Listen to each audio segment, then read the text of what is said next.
Some projects make me want to sing, and not the type of songs that you're thinking, but more like tell me why ain't nothing but a heartache. I never wanna hear you say I want it that way.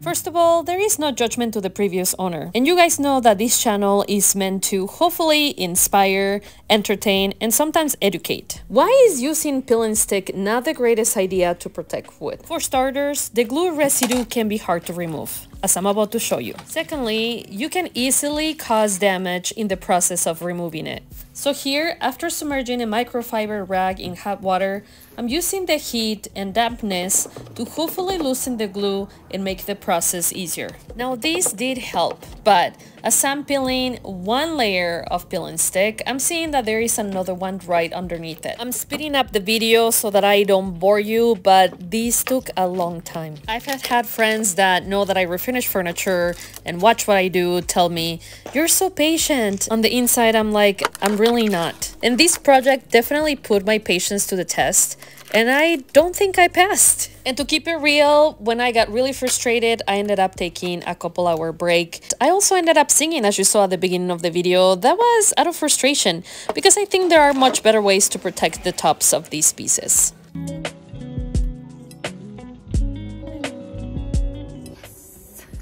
Friends, I'm making progress little by little, but I'm getting it off. To make matters a little bit worse, this second nightstand was even harder. I kept thinking, if I only had a heat gun, the heat will really help loosen the glue. If you're like me and don't have one, I bet you have a hair dryer. The hair dryer definitely moves things a lot faster. In hindsight, and if I had to do this all over again, I will still let the hot rag sit on top, skip the putty knife, and go straight to the hair dryer.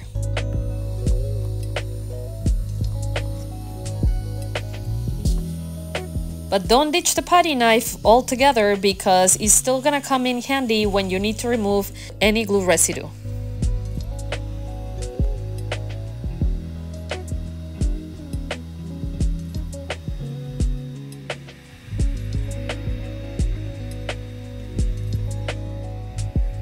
Friends, when I first bought this pair at the second-hand store, I had no idea how many repairs they were gonna need. I'm convinced this pair would have headed to the trash had I not intercepted. As I opened the top drawer, I saw it had some water damage, and then the drawer sides are clearly broken. We tried to fix it with tape. I'm not gonna lie, using tape over glue makes me scratch my head a little bit. I think I'm gonna have to take it all apart and then glue the pieces back together. Across. So yeah, I have to definitely fix this here.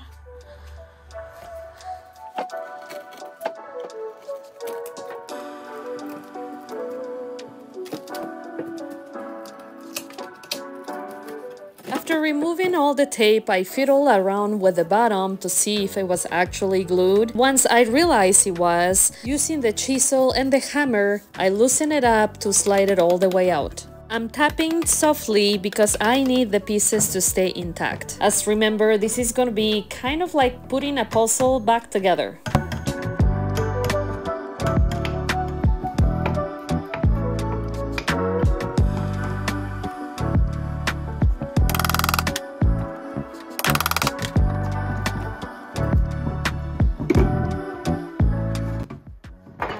This is gonna make it easy so I can sand the inside really well, because it needs a good sand. What I'm gonna do is build a new bottom, because obviously this one looks very sad and it's barely hanging onto MDF. I'm sure that's, yeah. I'm gonna be using the original bottom to trace the new one. Since no one else is around to keep an eye on me, I'm gonna be wearing gloves, goggles, because we don't need any injuries today.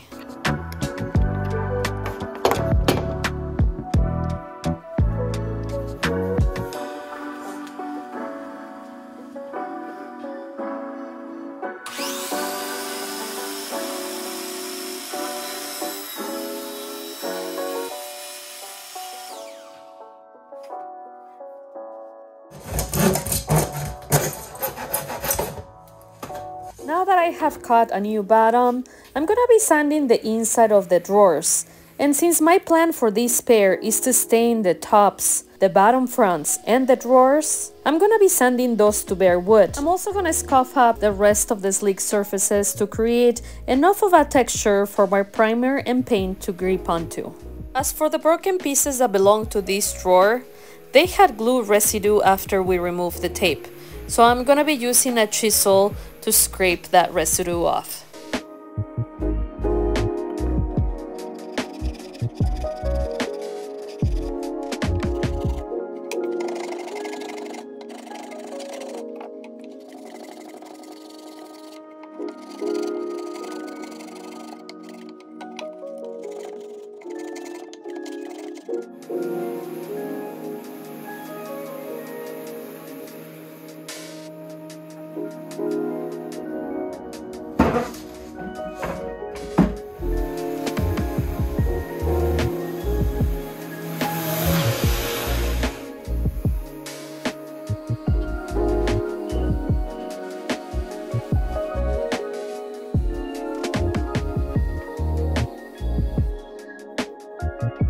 Since the edges here were in really good shape, all I needed was this small sanding tool from Gator to get rid of the old finish.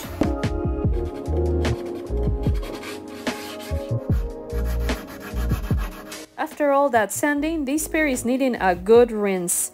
I'm gonna be using a TSP alternate and water mix before I can focus on repairs.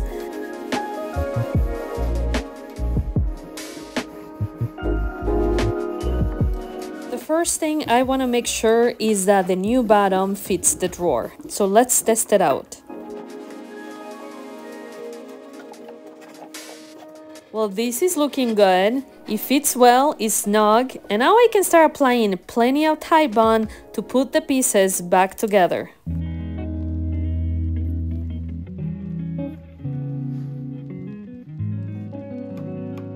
Did I already mention that you need to make sure to add plenty of glue on your repairs? I guess mentioning it one more time won't hurt. I'm removing any excess glue using a damp paper towel. Taping, moving on to the next repair, and then I'm gonna be clamping it together and letting the glue dry overnight.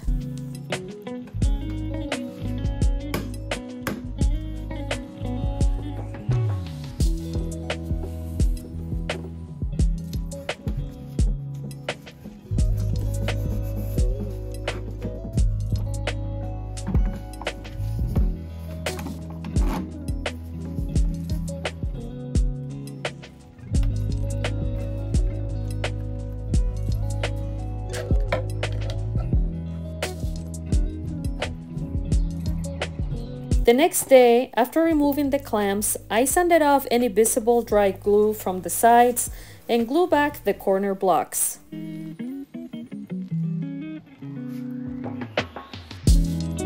If you guys remember, one of the drawers kept sliding in way farther than it needed to.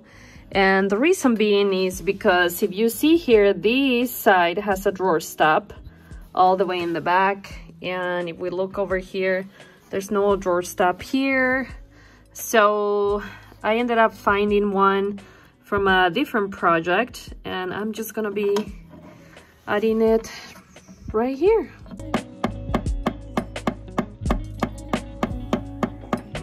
Sure it works. Stopping right where it needs to. I'm masking off the parts that I'm gonna be staining.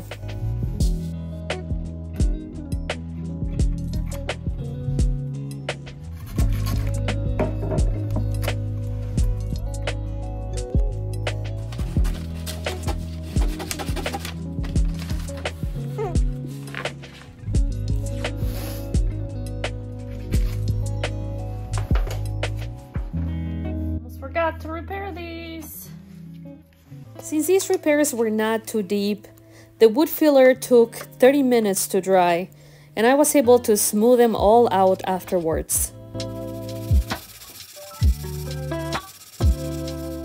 To prime the parts that I'm gonna be painting, I'm using a white shellac base primer. Right before the first coat, I make sure to give it a good shake and to put the respirator on to protect my lungs. Full disclosure, after years of using this product, I found that by rolling it, spraying it, or brushing it, it can really hide severe stains, odors, and can be used with pretty much any paint brand. However, if I spray it out of the can, it's not as effective in covering those stains. But because this product is so hard to clean up, and I already spent enough time in this makeover, I'm spraying it out of the can to save some time. I have the mask on, so hopefully you can hear me, but you see all these brown spots, that's bleed through.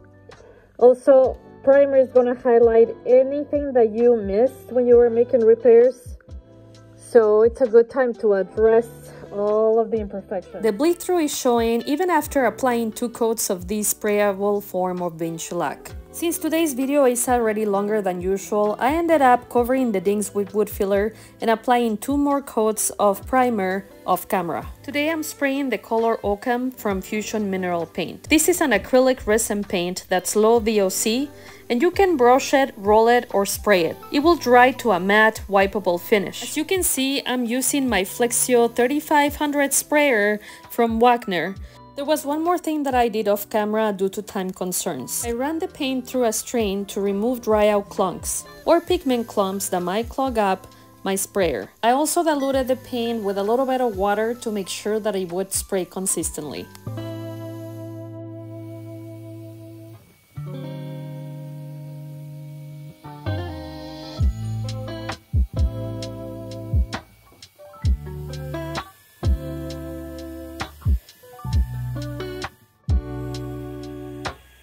While the body's dry, I'm carrying the drawers inside and mixing 1 part water to 4 parts paint of the color Algonquin, and I'm gonna be applying a color wash on the front of the drawers.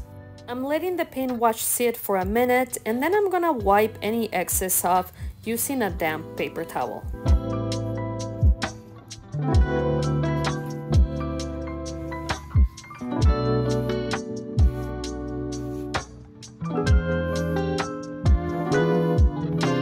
While the paint wash dries, I'm heading out to remove the tape, and I'm taking a peek at the color the paint is drying to, and I have to say I'm not loving it. I have to do something about a couple of corners here, so I have to use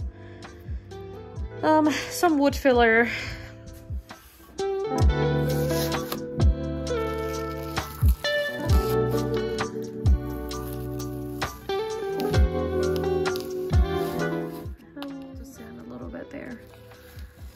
Get that crisp line. And I'm gonna be sanding over here too. I had some primer bleed through.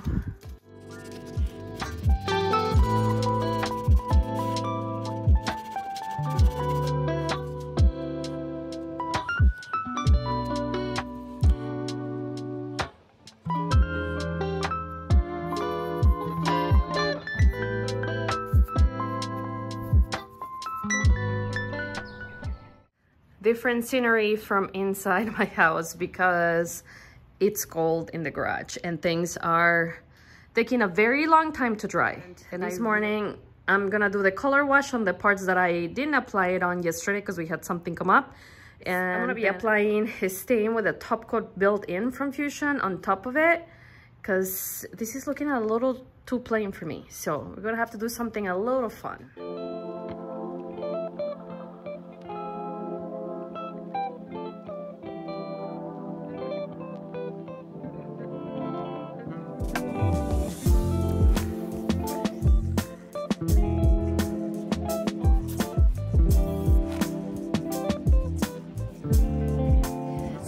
From yesterday's repairs with wood filler.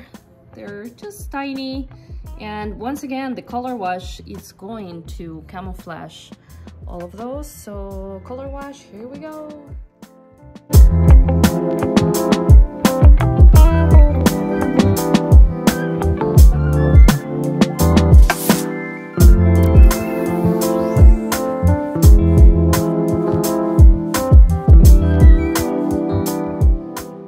and finishing oil from Fusion over this color wash that it's been drying since yesterday. As long as it's dry, you can put an oil top coat over a water-based product. So it's looking a little bit more gray than I wanted to. Yeah, it's too gray. I'm gonna keep going. Keep going. It says to let it sit for 15 to 20 minutes before wiping off the excess. This is the color I wanted though. Oh well. Let's go do this one. I guess I'm just not too convinced with either the paint color on the body or the way the stain and finishing oil is looking. I'm gonna wait until things dry and see if I change my mind.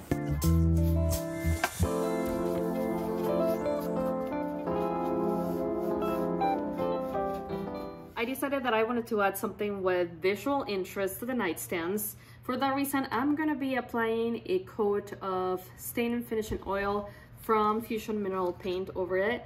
It's fun, it's easy.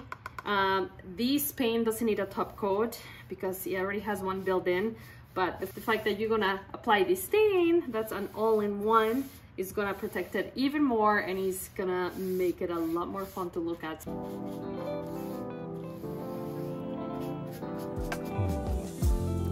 We're gonna let it sit a few minutes. In case you haven't been able to tell, the same Driftwood stain color that I apply on the drawers is the one that I'm applying on the rest of the nightstands. Just so you know, this inner dialogue is pretty common, and be ready because in a couple minutes I just might change my mind again. We're gonna start wiping the stain and finishing oil. I wanna make sure that we're just wiping off a straight line. Of course, I can't really see how straight mine is because we're by the window and I have some glare. Another cool thing about this stain and finishing oil, as you can tell, I can apply it directly over Fusion Mineral Paint. I wipe the excess off here.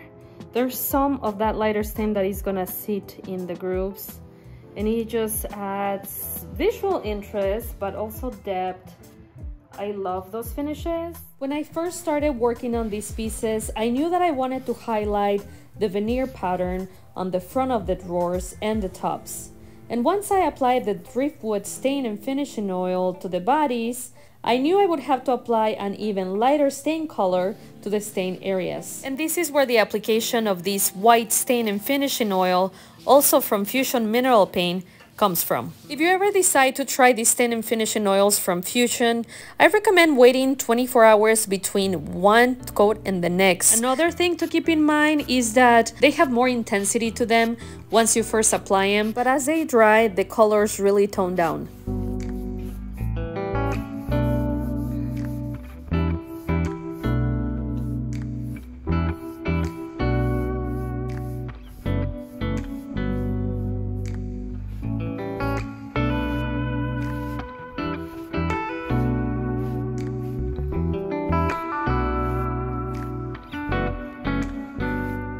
Here's just a quick close-up. You can really see how the stain sits on the wood grain. It reminds me to a ceruse finish. I'm adding a modern peel and stick liner to the drawers. My friends, the time has arrived to take a quick look at where these nightstands started at the beginning of the video. The finish sure looked tired. And here is how they look today. With these stains, there are so many ways I could have taken today's makeover, but this is where I'm ending it today. Let me know in the comments what do you guys think of today's transformation, and as always, I will see you guys next time.